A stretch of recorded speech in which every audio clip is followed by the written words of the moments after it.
Hey guys, welcome back to my bookish world. Today I'm here to do the mid-year book freakout tag. I do this every year. Well, this is only my second year doing it. But anyway, I'll link the creators below, so go give it a watch. But yeah, let's just stop licking me. But yeah, let's just get into this. So, the first question is, best book you've read so far in 2019. For this one, I have On the Come Up by Angie Thomas. This is probably, I've only had 4 or 5 stars books this year, but I absolutely adored this one. So yeah, I gave this 5 stars. I absolutely love this book, as I'm sure I will love anything that Angie Thomas writes.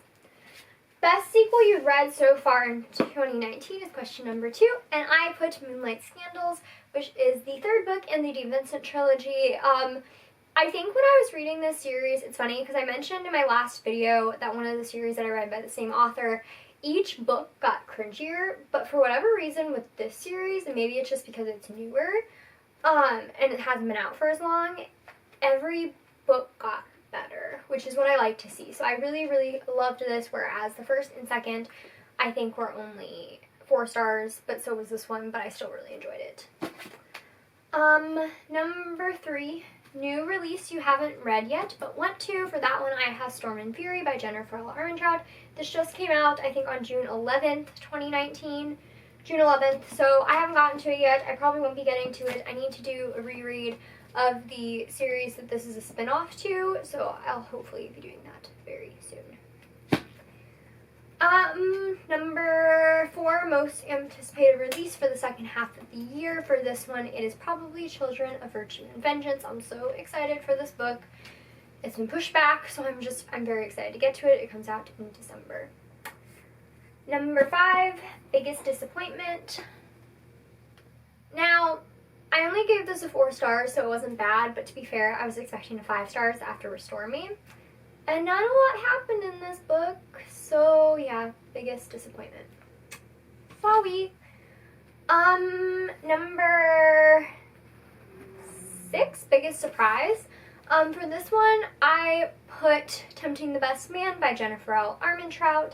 I was really surprised by how much I loved this. I think maybe because it wasn't as insta-lovey as the next 2 books. And usually the first book in a series is not better than the remaining books. But this one was by far my favorite, and I loved it so much, and it wasn't cringy, and like I said, not insta-lovey, like, at all.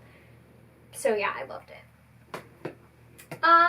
Number 7 is favorite new author, and for this one, this can be a debut or new to you. So for this one, this is a new to me author, which is Katie Henry. This is her only book out right now. Let's Call It a Doomsday, I think, comes out in either July or August.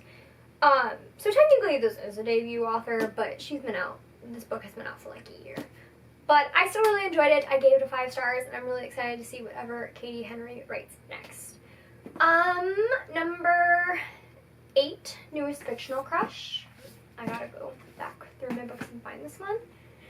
My newest fictional crush is probably Devlin Dee Vincent from the Moonlight Scandals, or Moonlight, whatever the series is called, Dee Vincent trilogy. I really enjoyed it. Totally recommend if you are into smutty adult reads.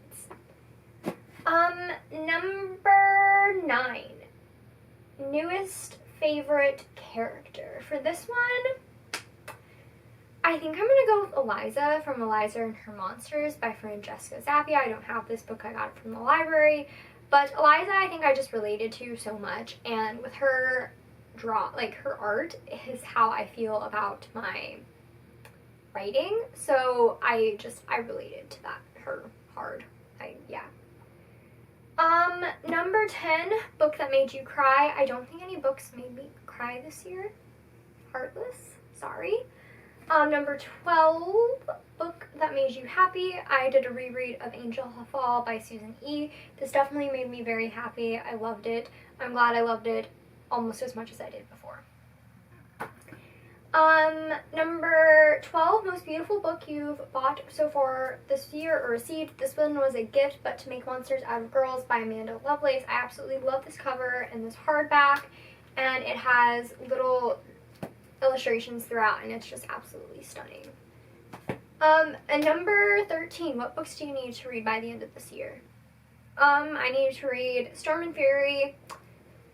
Oh, I'm looking at my TBR. The Dark Days Club. And Children of Virtue and Vengeance. Those are 3 books that I absolutely need to read by the end of this year. So that's it for now. Don't forget to comment, like, and subscribe. Follow all my social media down below. That's Twitter, Instagram, and Goodreads. And don't forget to check out the creators' videos, which will also be linked down below. And I will see you guys next time. Goodbye!